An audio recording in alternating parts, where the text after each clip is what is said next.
Hello everyone and welcome back to the channel. Today we're going to go over a tutorial on how you and your stream team can set up co-streaming for your viewers. Some of you might be asking, what is co-streaming? What this will do is give your viewers the opportunity to watch your entire team's individual streams at the same time and in the same place. Now that we've gone over what co-streaming is, you're obviously asking, well, what is this method? How do I do this? What do I have to download? What do I have to configure? The answer is Multistream, and it's actually a web app.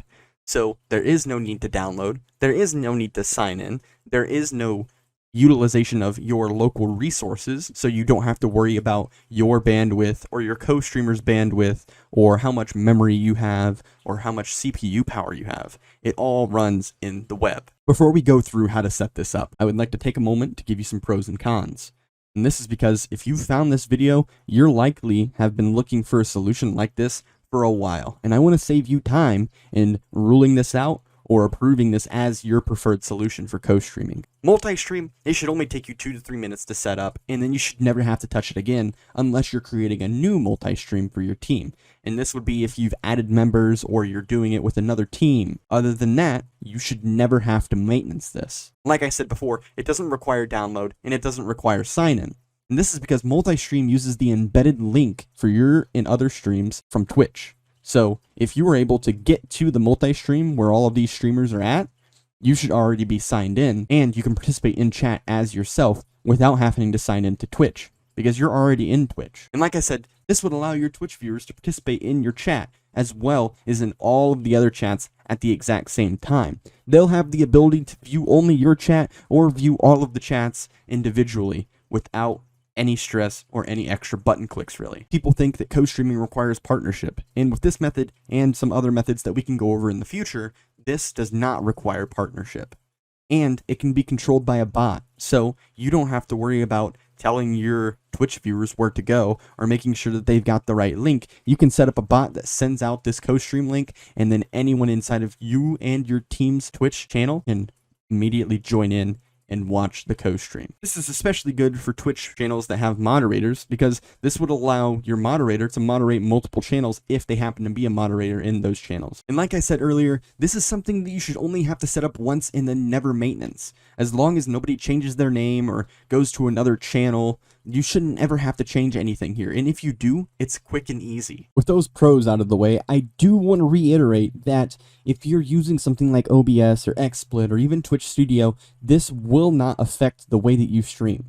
No matter what platform you're using to stream to Twitch or YouTube or whatever you're streaming to, you don't have to change anything about that. That means that this could work for anyone as long as the cons are not a deal breaker. So now let's go over the cons. One of the cons is that this will redirect your viewers to another site. So in their eyes, they seem to be leaving Twitch, but really they're just going to view multiple Twitch streams on a platform that allows them to do so. That means that if they're watching the co-stream, each of your team members is going to see that view and see that they're watching inside of their viewer list. So if that's a problem and you don't want to be redirecting your viewers to another site in order to do this, this might not be the solution for you. Another issue that viewers might come across is that if the streams are not synced or one of your streamers has a delay, then the streams are not going to be synced up. Depending on how you have your stream configured, you might need to talk with your team about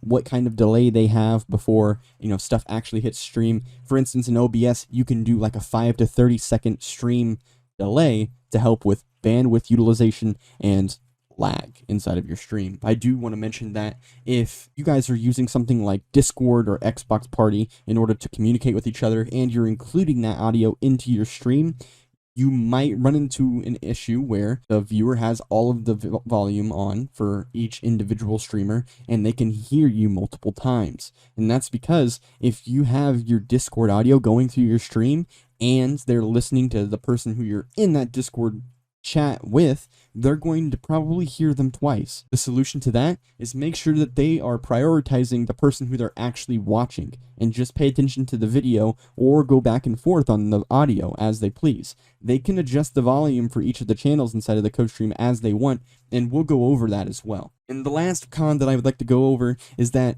if you have 4 different people streaming to your multi-stream, you can't really control their stream configuration. It's up to them to make sure that their stream is going the way that they want and that nothing bad is going on their end. Now that we've gone over some pros and cons, and you probably had a couple of seconds to think about, well, will this work for me? Let's get into actually setting it up. And that way you can see just how easy this is and how it's going to actually work after it's finished. So let's get started by moving over to my desktop. The first thing you're going to want to do is open up your favorite web browser and navigate to Twitch. Once you've made it over to Twitch, even if the streamer's offline, just go to the top and copy the last part of the URL that includes their username. This is going to help you make sure that you're actually getting their full username and not just their display name or even mistyping it. And you're going to want to do this for each of the co-streamers that you want to include.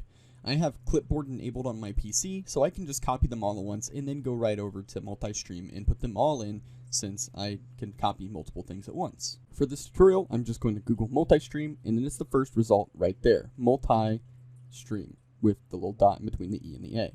Now that we're in Multistream, I'm going to use my clipboard to make sure that I perfectly paste each of the names of the different streamers that I want to include into the multi-stream. Once I'm finished, I'll see at the bottom that based on how many people I've entered, it's giving me different layouts for the multi-stream. This can be changed by the user, so for our purposes, we're just going to click one and then click Watch Streams. Now that we've clicked on Watch Streams, it's going to configure our stream layout. And on the left side, you can see the different configurations that will be available to the viewers as well.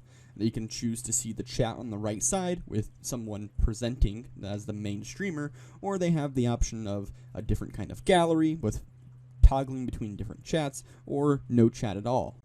Looking at the chat options on the right, we can see that it allows me to even switch between different chats on the go.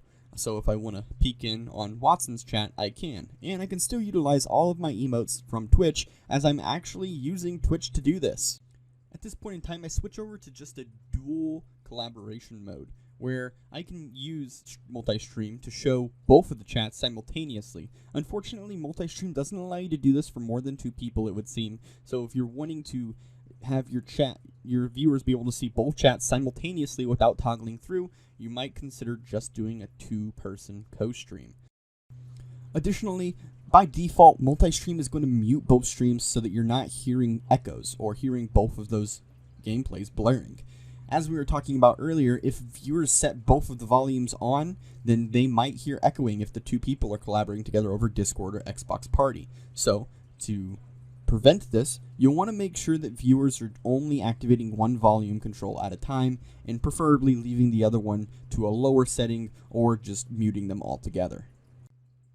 Now that we've gone over how to set up Multistream, let's go over how I use my bot to configure this and allow it to be a command that automatically shows them the link. I'm going to navigate to Stream Elements, which is what I use for my chatbot, go to my chatbot, chat commands, and then you'll see that I already have one set up for a particular stream partner, and the link from Multistream is already there. But what we're going to do in this case is we're going to navigate to Multistream. We're going to find the configuration that we created, and if it's not in your search history, you can just recreate it really quick with those links. And then at the top, we're going to copy the link that leads us to this configuration, go back to our chatbot, paste it in as a new command, make sure that all of the command settings are what we'd like them to be. For instance, you want to make sure that everyone can use that command. Name the command something obvious, and then in the response, or the actual message, paste the URL. Now that we've set up this co-stream command, we want to test it. So we're going to go to our Twitch channel. From our Twitch channel, even if it's offline, you should be able to access the chat. From the chat, type in the new command that you created for co-stream, and then press enter. You should see your bot, depending on what kind of bot it is and who the provider is, you should see it paste that link that goes to your multi-stream. Now, depending on what platform you're using for this, the setup might be different, but generally, it's as easy as doing this depending on your platform. I use Stream Elements because it was super easy and it's free. Anyone can use it. Even if you're not using OBS, it links directly to Twitch, which means that I can use it no matter what platform I'm actually streaming from. And I made sure to check that everyone could use this bot command. That's our video for today, guys. I hope that this was helpful in finding the answer on how I can co-stream with my stream team. If you guys have any questions, comments, concerns, or feedback, please put it in the comment section below for me to check out and give you a response. You might also notice that on this side over here, you can see those chat messages that we used to test earlier. If you're interested in learning how you can put your chat directly on your stream or in your recording, please leave a comment below and we can go over that as well. There's many ways to do that, and I'm happy to show you them. Thank you guys for watching. If you enjoyed this video, please remember to subscribe, leave a comment, leave a like, and have a wonderful day. Peace out, guys.